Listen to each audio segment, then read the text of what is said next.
ना। हाँ, आज हम वास्तु के बारे में थोड़ी चर्चा आप लोगों के समक्ष रखेंगे।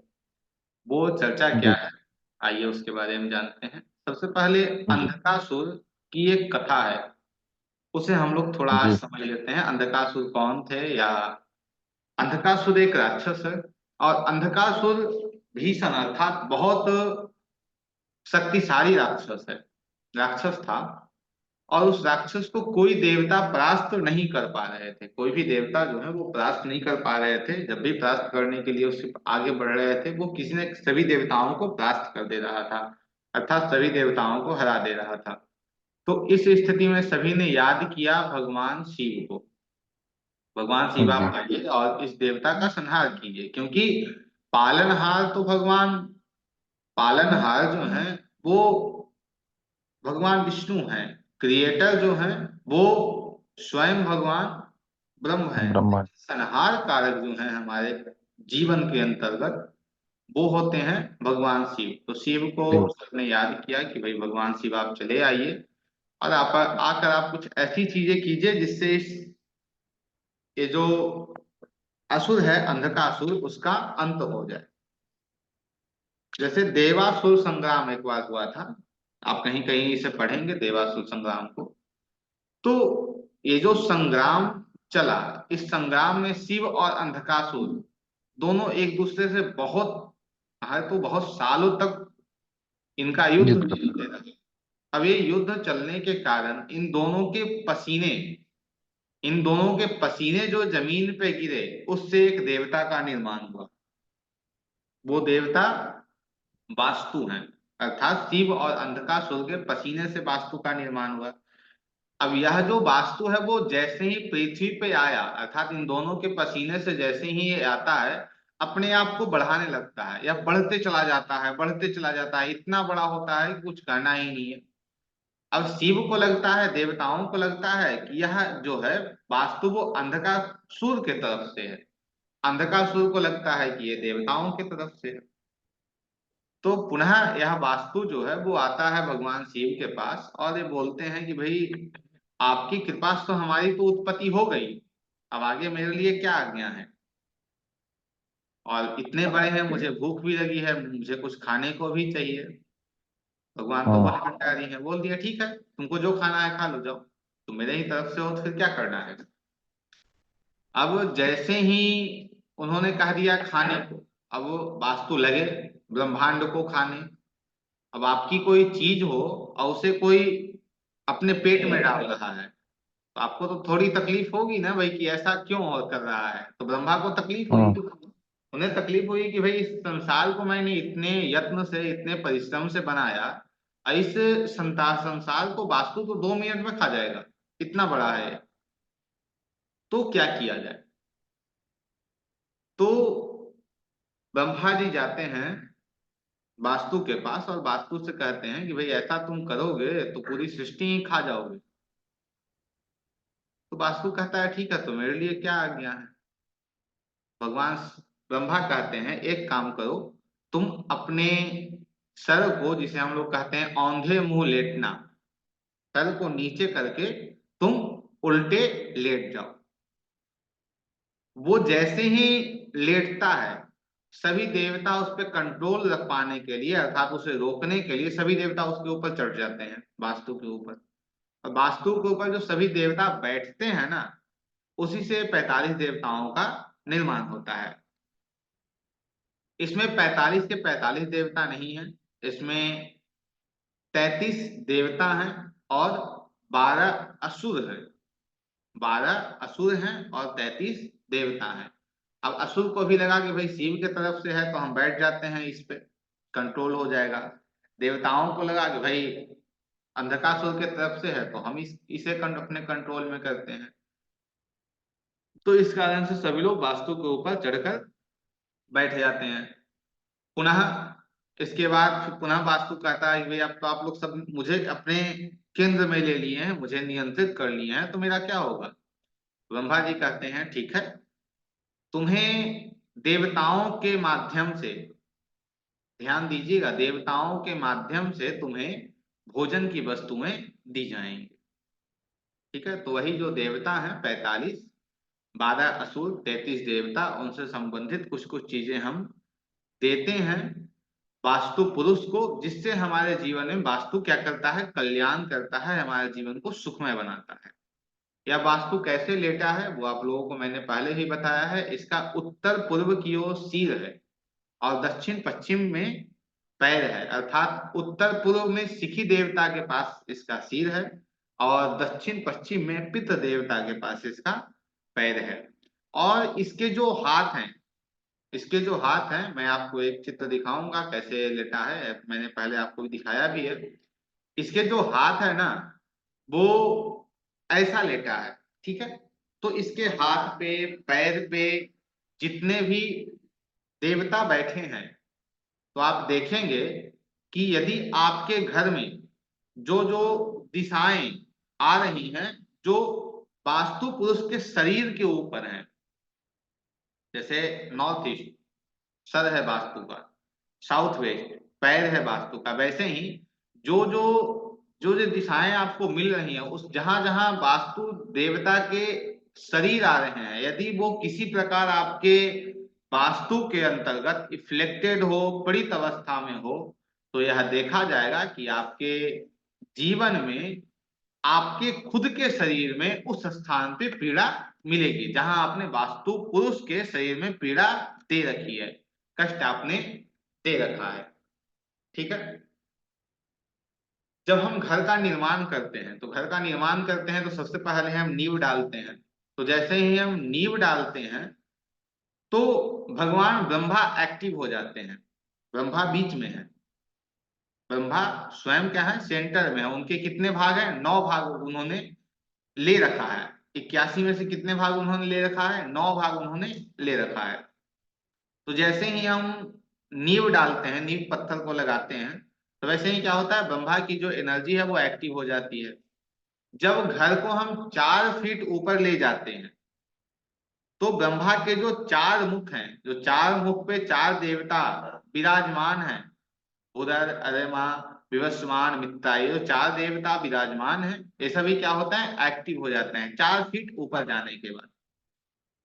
पुनः जब इसे हम 8 फीट तक लेकर जाते हैं, घर यदि 8 फीट तक हम लेके चले जाते हैं, तो इन 4 के ऊपर जो 8 देवता हैं, सविता, सविता, इंद्र, जया, ये सब देवता क्या है, एक्टिवेट हो जाते हैं स्वयं 8 फीट पे।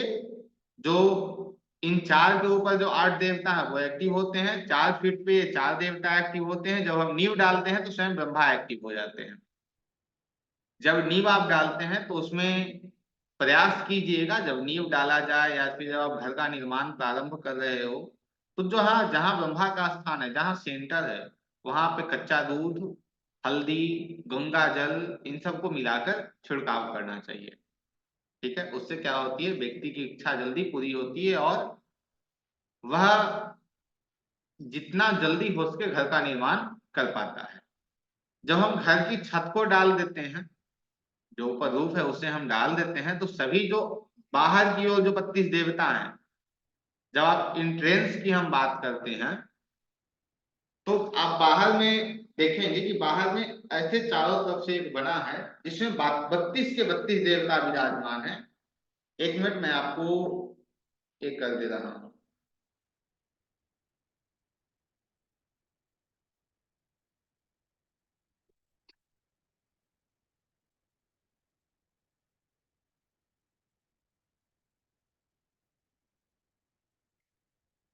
देखिए, ये जो 4 देवता हैं, यहाँ हो गए हैं भगवान ब्रह्मा। ठीक है, इसके ऊपर में जो 4 देवता हैं वो भूधर हो गए, ईस्ट की ओर अरेमा हो गए, साउथ की ओर विश्वान हो गए और वेस्ट की ओर मित्ता हो गए। तो याद रखने के लिए आप इतना कर सकते हैं, सेंटर में ब्रह्मा, इनके चारों सिर पे भूधर, अरेमा, विश्वान, मित्ता। ठीक जब इनके ऊपर आप जाएंगे तो आपको दिखेगा भूधर के ऊपर में एक आपके हो गए अपहा, अपवत्सा।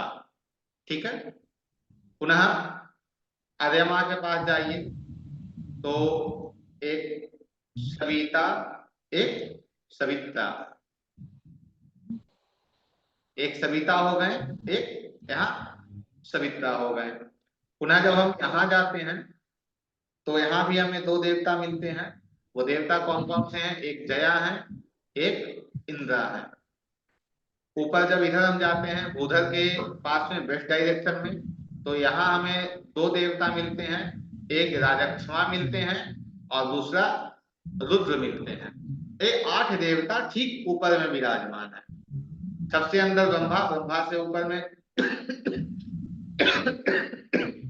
नॉर्थ में भूधर है, ईस्ट में अरेमा है, साउथ में विवस्वान है और वेस्ट में मित्रा है। ठीक उससे ऊपर आप जाएंगे तो भूधर से आप पूर्व की ओर देखेंगे, तो उधर से आप दक्षिण की ओर देखते हैं तो आपको अपहा अपत्सा मिल जाएंगे। फिर आप इधर देखते हैं तो आपको राजक्षमा रुद्रा मिल जाएंगे। नीचे की ओर आप आएंगे, कृपया कर विष्णु जी अपने माइक को बंद कर लीजिए, निवेदन है आपसे। फिर स्वान के पास जाएंगे तो आपको सविता और सवितुर मिलेंगे, और पुनः आप मित्रा के पास जाएंगे तो जया और इंद्रा मिलेंगे। तो ये 8 देवता हो गए, अंदर में एक भगवान ब्रह्म स्वयं हो गए। अब इससे बाहर ये देखिए, यहाँ जो है ए देवता 1 से लेके 8 तक, मतलब शिखी से लेके आकाश तक बाहर ये हो गए। इधर अनिल से लेकर मृगा तक साउथ में यह हो गए, और पितृ से लेकर पाप या क्षमा तक वेस्ट में ये 8 देवता हो गए, और रोग से लेकर दिति तक नॉर्थ में ये 8 देवता हो गए। तो ये 8 8 चको 32, ठीक है। 8 को हम 4 से मल्टीप्लाई करते हैं तो कितना? 32। तो ये 32 देवता बाहर विराजमान है, जिन्हें हम इंट्रेंस के रूप में भी जानते हैं। अर्थात इस जो वास्तु का इंट्रेंस है, री एंट्रेंस को हम समझते हैं, तो ये जो वास्तु बना हुआ है, वास्तु पुरुष बना हुआ है, आप जिस भी एक पर्टिकुलर स्थान से इंट्रेंस को आप लेते हैं तो आपको यह देखने को मिल जाएगा कि आप जहां से भी इंटर कर रहे हैं ना, वहां से मेन चीजों को लेकर आप अंदर की ओर जा रहे होते हैं। ठीक है, अब आगे बढ़ते हैं हम। जी, तो ये 8 देवता हो गए, भगवान ब्रह्म हो गए, और ब्रह्म के ऊपर 4 देवता हो गए, तो 13। ब्रह्म क्या करते हैं? ब्रह्म के बारे में मैंने आपको कुछ पहले ही बताया है, पुनः एक बार इसे हम समझ लेते हैं और भी चीजों को समझेंगे। ब्रह्म, ब्रह्म जो है, यदि हमारी कोई इच्छा पूर्ण नहीं हो रही हो, या हम कहें किसी प्रकार हम किसी भी समस्या में चले गए हैं, तो इससे कौन हमें मुक्ति देगा? वो ब्रह्म देंगे। और इन्हें एक्टिव करने के लिए हमें क्या करने की आवश्यकता है? हमें कुछ नहीं विशेष करने की आवश्यकता नहीं है। गंगा जल, दूध और हल्दी, ये तीनों को मिलाकर ब्रह्म स्थान में हम डाल देंगे। ठीक है, तो उससे क्या होगा? ब्रह्म एक्टिव हो जाएंगे, आपकी इच्छा पूरी होगी, और जो भी समस्या आपके जीवन में, जीवन के अंतर्गत आ रही है, वो दूर होगी। उसके बाद भूधर है। भूधर का काम है नए काम को स्टार्ट कराना। हमारे जीवन के अंतर्गत जितने भी नए काम है, या फिर जिस कार्य को हम प्रारंभ करना चाह रहे हैं, वो कार्य प्रारंभ नहीं हो पा रहा है, तो उस काम को प्रारंभ कराना किसका काम है? भूधर का काम है। यदि यह काम नहीं कर रहा है तो उसके लिए भी कुछ चीजें हैं, परंतु आज उस पे हम बात नहीं करेंगे। आज हम सिर्फ देवताओं पे, उनके एट्रीब्यूट पे चर्चा करेंगे, उनके क्या कारक हैं, उन्हें कैसे हमें ठीक करना है, इस पे भी चर्चा हमारी होगी। विशेषकर जब हम वास्तु शांति का पूजन करते हैं घर में, जब चारों तरफ से विशेष बहुत परेशानियां हमारे जीवन में आ जाती हैं, तो उसे ठीक करने के लिए हम वास्तु शांति का पूजन करते हैं, तो उनके अंतर्गत भी इसे कैसे लिया जाता है उस पर भी चर्चा करेंगे। अभी हम सिर्फ देवताओं को ले लेते हैं। तो एक, फिर बुधर के बाद कौन है? अर्यमा। अर्यमा क्या करते हैं? हमें कनेक्टिविटी देते हैं, हमें एक कनेक्शन को लाकर देते हैं। अर्थात जिस काम को हमें प्रारंभ करना है, उस काम को कौन प्रारंभ कराएगा? भूधर प्रारंभ कराएगा।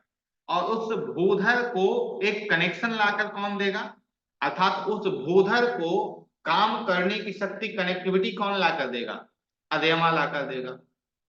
अब उस काम को आगे ले जाने का कार्य किसका होगा, विवस्वान का होगा।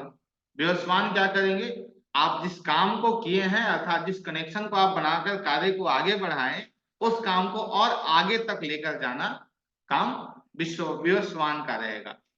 जैसे एक बैलगाड़ी है, बैलगाड़ी पे आपने सामान रख दिया, वो भूधर है, ठीक है।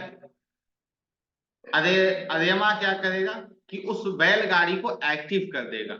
उसमें जो बैलगाड़ी जो खाली बैठा था उसमें क्या करेगा, वो बैल को लगा देगा। एक गाड़ी जो है वो बिल्कुल खड़ी पड़ी है, उसमें इंजन लगा देगा अरेमा।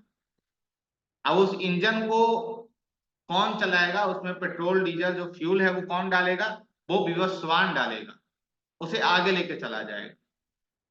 और मित्र क्या करेंगे, मित्र करेंगे कि उस कनेक्शन को आपसे जोड़े रहेंगे। कनेक्शन को जोड़कर रखना किनका काम रहेगा, मित्र का काम रहेगा। अर्थात वो चीजें जहां जानी हैं वहां जब तक नहीं पहुंचती हैं तब तक कौन आपके साथ जुड़े रहेंगे, मित्र आपके साथ जुड़े रहेंगे। फिर आते हैं अपहा। अपहा का काम हमारे शरीर में है, हमारे शरीर में जितनी बीमारियां उत्पन्न होती हैं, जितनी भी बीमारियां उत्पन्न होती हैं, कहीं ना कहीं उसके कारण कौन होते हैं, अपहा होते हैं। फिर अपबत्सा। अपबत्सा का कार्य है हमारे जीवन में कोई भी समस्या हो, खासकर इसे तो हम कहते हैं कि शरीर में दवा का ना लगना, अर्थात शरीर में यदि कोई दवा नहीं लग रही हो तो उसके लिए इसका उपयोग किया जाता है। लेकिन यदि आप किसी भी कार्य में फंस रहे हैं और उसके लिए आप कोई उपाय कर रहे हैं, कोई रेमेडी कर रहे हैं, वो उपाय काम नहीं कर रहा है आपके जीवन में, तो आपके घर में अपबत्सा जो जोन है, अपबत्सा जो है वो अच्छी स्थिति में नहीं मिलेगा, ठीक है। अपबत्सा कहाँ है, अभी मैंने आपको बताया कि किसके नीचे देखना है, अपबत्सा आपको मिल जाएंगे। सविता। सविता का काम होता है किसी भी काम को झटके से करा देना, या हम कहें तो ऐसा करा देना आपके जीवन में जिस कार्य को आप करने के लिए बहुत दिन से चल रहे हैं, अरे काम हो जाए, काम हो जाए, काम हो जाए, वो ऐसा काम होगा कि आपको पता भी नहीं चलेगा, अरे ये तो काम हो गया। किसी गाड़ी को आप स्टार्ट कर रहे हैं, नहीं हो रहा है, नहीं हो रहा है, आए वो खुद स्टार्ट हो जाए, तो वो कौन कराता है, वो सविता कराता है, जो झटके से काम करा देता है। सवित्रा या सवितुर। सवित्रा का काम होता है हमारे जीवन में कैश फ्लो को देना। आप देखेंगे तो सभी एक दूसरे से इंटरलिंक हैं। सविता का काम है झटके से काम कराना, सवितुर का काम क्या है, कैश फ्लो देना। यदि काम होगा तभी पैसे आएंगे। उधर विवस्वान को आपने देखा, भूधर को आपने देखा, वो कनेक्शन बना रहे हैं, काम को प्रारंभ करा रहे हैं। तो सविता के सवितुर क्या कर रहा है, कैश फ्लो दे रहा है, कैश ला रहा है। ठीक वही इंद्रा, जो सविता से ठीक, इंद्रा जो है वो क्या करते हैं, पैसे की बचत हमारे जीवन में देते हैं।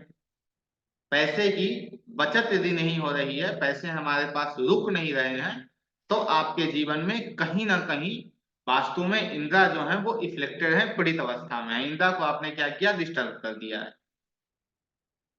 जया का काम है स्किल को इम्प्रूव करना। आपके जीवन में जो भी आप कार्य कर रहे हो, जैसे ज्योतिष, स्किल का हिंदी में हम कहें तो कौशल होता है।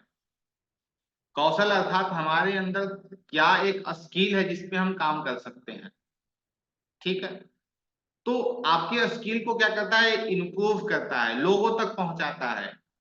जया का काम क्या है, आपके स्किल को इम्प्रूव करना, लोगों तक पहुंचाना। जो सरस मातृका की पूजन होती है घर में, उसमें भी इनकी पूजा किया जाती है, इनकी जो पूजन है वो की जाती है। गौरी, पद्मा, श्री, मेघा, सावित्री, विजया, जया। सावित्री के बाद कौन आते हैं, विजया, विजया के बाद आते हैं जया। जया का काम है हमारे जीवन में स्किल को इम्प्रूव करना। षोडश मातृका में इनका नाम आ रहा है, तो षोडश मातृका माँ का काम क्या होता है, हमें अपने जीवन में आगे की ओर ले जाना, कि बेटा आप आगे बढ़ो। तो जया का काम क्या है, स्किल को इम्प्रूव करना। रुद्र। रुद्र को यदि हम कहें तो रुद्र जो है वो संज्ञा की संज्ञा ही दी जाती है। संज्ञा की संज्ञा दी जाती है मतलब संजय को वो युद्ध स्थल में नहीं है, संजय जो है वो युद्ध स्थल में नहीं है, फिर भी वो सारी जानकारी किसे दे रहे हैं, धृतराष्ट्र को बता रहे हैं कि भगवान ऐसे ऐसे समझा रहे हैं, या फिर ये मारा गया या ऐसा हुआ, संजय सारी जानकारी दे रहे हैं। तो संजय के पास क्या है, वो तो भगवान ने दृष्टि दी थी, लेकिन वही दृष्टि यदि आम लोगों में देखने को मिले, जिसे हम कहें तो पहले एहसास हो जाना कि आगे क्या होने वाला है, एक अनुभूति हो जाना, एक अनुभव हो जाना हमें कि हाँ ऐसा कुछ होने वाला है, वो अनुभव कौन देता है, रुद्र हमें देता है लाकर। रुद्र अर्थात रुद्र का यदि पर्यायवाची हम देखते हैं तो रुद्र का पर्यायवाची जो होता है वो रौद्र है, या भगवान के शिव, भगवान शिव का नाम रुद्र है। तो रुद्र क्या है, कल्याणकारी भी है। तो ऐसा व्यक्ति जिसे पहले से अनुभव हो जाए कि हमारे साथ ऐसा कुछ होने वाला है, तो क्या वो कल्याणकारी भी है। राज क्षमा, राज क्षमा जो है वो किसी भी काम को बंद कर देते हैं। राजक्षमा किसी भी काम को हमारे जीवन में बंद कर देते हैं। जैसे सविता का काम हमारे जीवन में होता है क्या, झटके से किसी भी काम को शुरू कर देना, वैसे ही राजक्षमा का काम हमारे वास्तु के अंतर्गत होता है, किसी भी काम को झटके से बंद कर देना। एकाएक यदि आपका कोई काम है जो तेजी से बंद होता जा रहा है, तो आपको देखने की आवश्यकता है कि जो राजक्षमा है आपके वास्तु के अंतर्गत वो किसी न किसी प्रकार से इफ्लेक्टेड स्थिति में। ठीक है, अब पुनः बात करते हैं E1।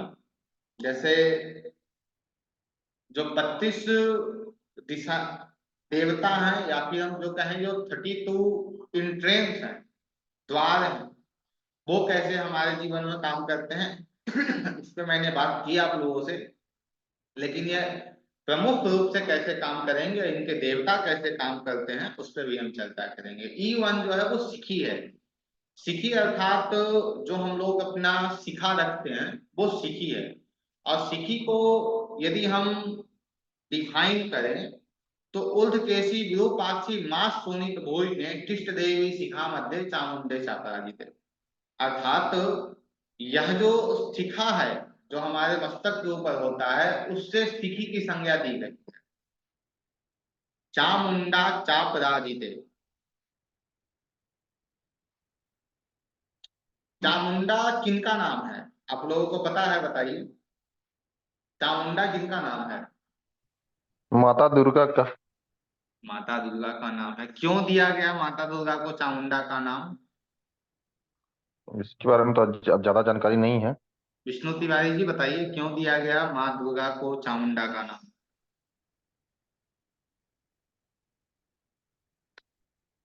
विष्णु तिवारी जी आप अवेलेबल हैं क्लास में। जी गुरुदेव। जी बताइए चामुंडा का नाम माँ को क्यों दिया गया।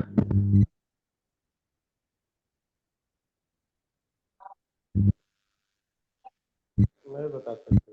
चंड मुंड निहते, जैसे आप पढ़ेंगे लगभग दुर्गा सप्तशती के 7वें अध्याय में है, जैसा मुझे स्मरण है, स्पष्ट नहीं है, लेकिन चंड मुंड का जो वध करती हैं, जो चंड मुंड का नाश करती हैं, वो कौन है, चामुंडा है। ठीक है, और वो चामुंडा है जो चंडमुंड का नाश करती है। चंडमुंड कौन है, शुंभ और निशुंभ के दो दूत हैं। वो दूत क्या करते हैं, माँ एक सिंहासन पे अर्थात एक पर्वत पे माँ अपने बाल को खुले करके बैठी हैं, अपने बाल को खोलकर माँ बैठी हैं, और चंडमुंड माँ के समक्ष जाते हैं। शुंभ निशुंभ के जो दूत हैं वो माँ के समक्ष जाते हैं और माँ को जाकर कहते हैं कि भाई आपको मैं लेने आया हूं, यदि आप मेरे साथ नहीं चलेंगे तो मैं आपको घसीट कर ले जाऊंगा, आपको बाल को पकड़ के ले जाऊंगा। तो माँ कहती है कि भाई मैं उसी मैं उससे ही विवाह करूंगी जो मुझे युद्ध में हरा दे। ठीक है, माँ के बाल क्या है, खुले हैं। माँ के बाल क्या है, खुले हैं। माँ ने प्रण लिया है उसी बाल कि जो मुझे युद्ध में हरा देगा मैं उससे ही विवाह करूंगी। ठीक है, तो ये जो बाल माँ के खुले हैं, वो क्या बता रहा है? चाणक्य ने अपने शिखा को खोल दिया, द्रौपदी ने अपने प्रतिज्ञा। बाल को खोल दिया और क्या कहा कि प्रतिज्ञा। दुशासन का वध या दुशासन के रक्त से मैं अपने बाल को धोऊंगी। तो सिखी देवता कितने प्रभावशाली हमारे जीवन में है, कितना पावर इनके पास है। इसकी संज्ञा शिखा से दी गई है, बाल से दी गई है। जो चामुंडा चापराजित है, जो हमारे मस्तक के ऊपर विराजमान है, उससे संज्ञा दी गई है इनकी। तो सिखी देवता बहुत ही महत्वपूर्ण हमारे जीवन में होते हैं। और ये क्या है? ये अग्नि के रूप में काम करते हैं।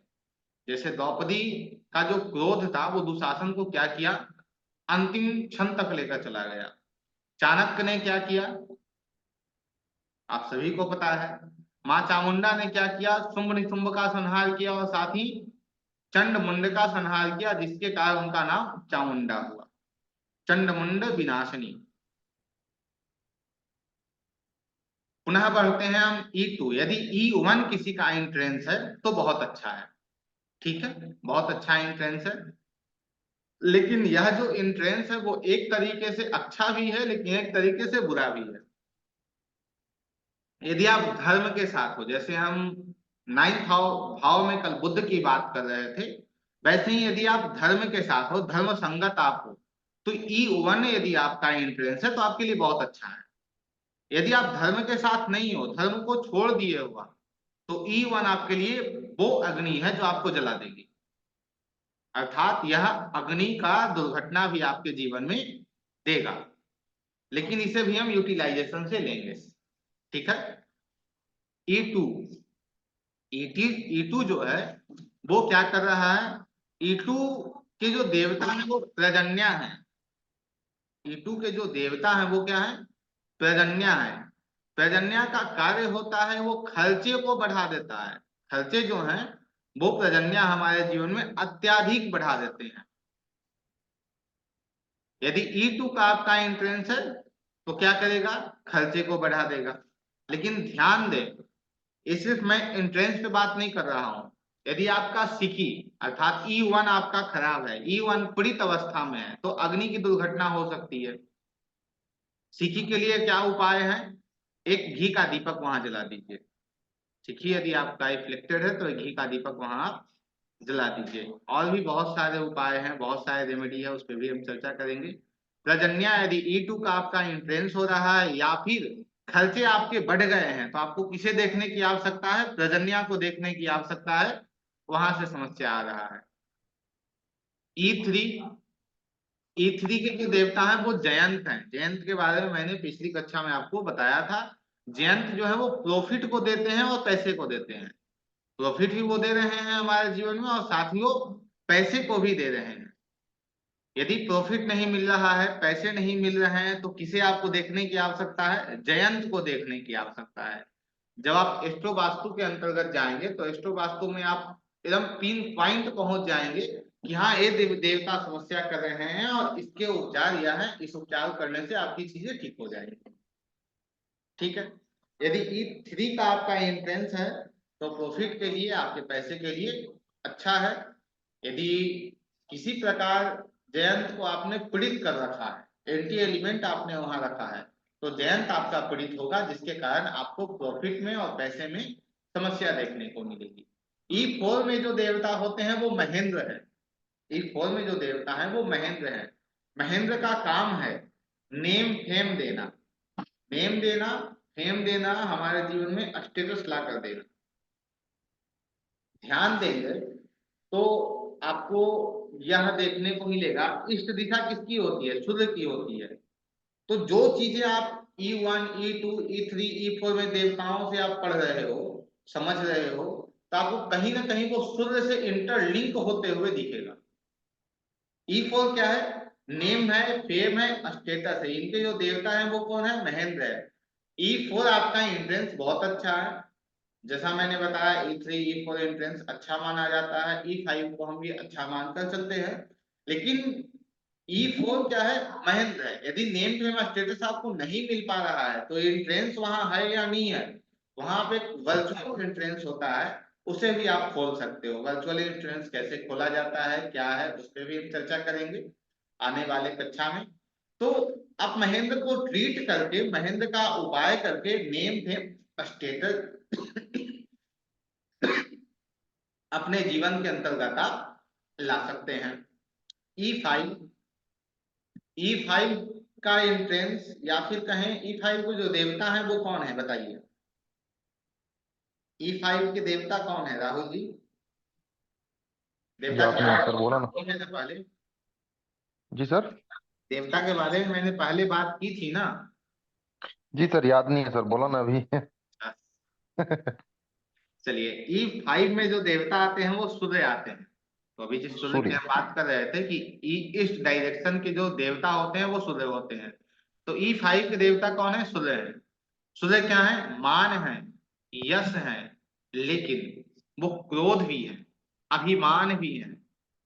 ठीक है, मान सम्मान को E5 का एंट्रेंस आपको दे देगा। लेकिन यदि आपका सूर्य इफ्लेक्टेड है E5 में आपने किसी प्रकार एंटी एलिमेंट को रखा है, तो वहां क्या होगा? वहां समस्या आ जाएगी। अहंकार। समस्या आएगी तो क्या देगा? आपको क्रोध देगा, अहंकार। आपको अहंकार। अभिमान देगा, ये सारी चीजें आपके जीवन में लाकर दे देगा। यदि इसे आप समझ पा रहे होंगे तो यह भी आप समझेंगे कि इसे हम यूटिलाइजेशन से, जैसे हम ज्योतिष में यूटिलाइजेशन का उपयोग करते हैं, इसमें हम यूटिलाइजेशन से भी अपने चीजों को ठीक कर सकते हैं बहुत अच्छे तरीके से। ठीक है, E6, E6 जो है वो सत्य है, सत्या है। अब सत्या का तात्पर्य, सत्या अर्थात सत्य बोलना, सत्या। E6 का इंटेंस या फिर सत्या देवता, यदि E6 का आपका इंटेंस है तो वहां सत्या देवता आ रहे हैं। यदि आप अपने प्रॉमिस पे खरे नहीं उतर रहे हैं, जो प्रॉमिस आप किसी को कर रहे हो उस प्रॉमिस पे आप नहीं खरे उतर रहे हो, तो आपके घर में सत्या देवता क्या है? इनबैलेंस है, वो किसी प्रकार पीड़ित अवस्था में है। तो यदि हम इसे यूटिलाइज करना चाहें तो हम यह कह सकते हैं कि यदि आपका E6 का एंट्रेंस है तो अपने आप प्रॉमिस पे बिल्कुल खरे उतरिए, खरे उतरने का बिल्कुल आप प्रयास कीजिए।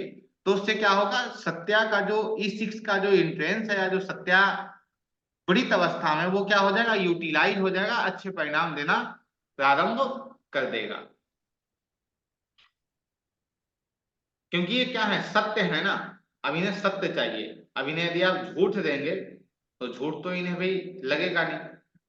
E7, E7 वृषा, वृषा देवता यहाँ के आते हैं। E7 का इंट्रेंस हो या वृषा देवता हो, यह यदि खराब स्थिति में हो जाएंगे या E7 का आपका इंट्रेंस है तो आपके अंदर अत्याधिक गुस्सा आ जाएगा। अत्याधिक आपके अंदर क्या आ जाएगा? गुस्सा आ जाएगा। और जो वृषा देवता है ना वो थोड़ा मूडी है, तो आपका जो मूड है वो भी स्विंग यहाँ होगा। अभी कुछ और करोगे आप, फिर कुछ और करोगे। यदि वृषा देवता यदि खराब स्थिति में है, इनबैलेंस हो गए हैं, तो आपका मूड जो है वो ज्यादा एंगर की ओर ही जाएगा, हैप्पीनेस हैप्पीनेस की ओर नहीं जाएगा। ज्यादा आप एंगर में ही ज्यादा अपने आप को देखेंगे।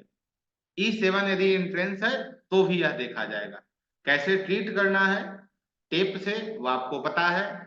इसमें एक पट्टी दी जाती है, पत्ती दी जाती है, जो इसका एलिमेंट है, जो इसके धातु हैं, उस धातु की एक पत्ती दी जाती है।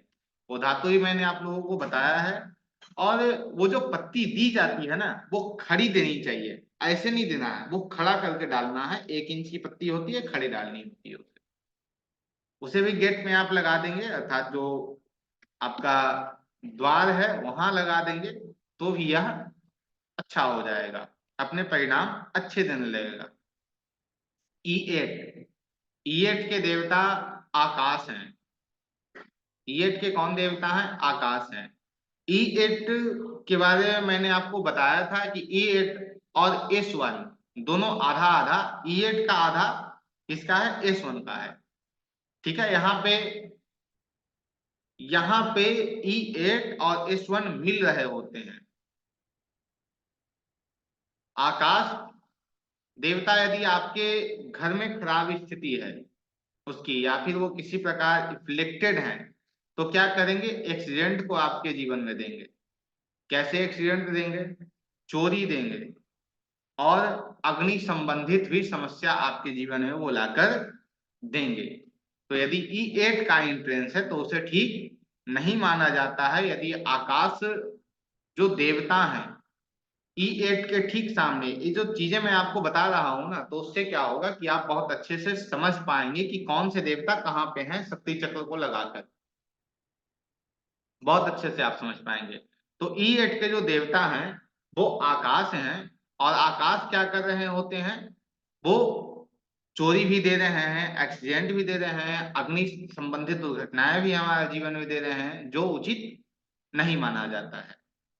तो E8 का इंट्रेंस हो या आकाश किसी प्रकार आपके घर में इनबैलेंस हो, पीड़ित अवस्था में हो, तो उन्हें आप ठीक कीजिए, जो आपके लिए बेहतर रहेगा। ठीक है, पुनः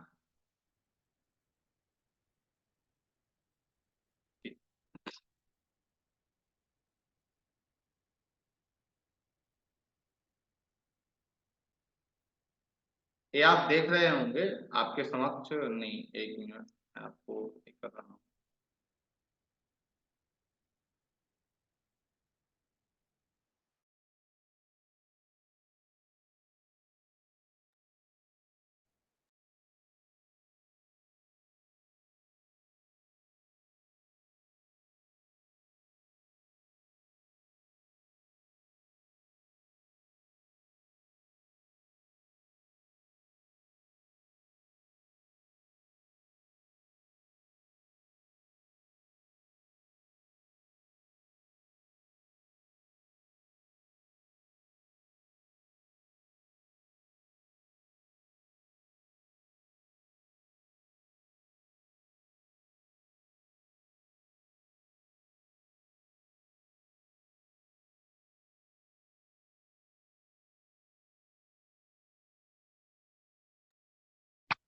म्यूट है, म्यूट है।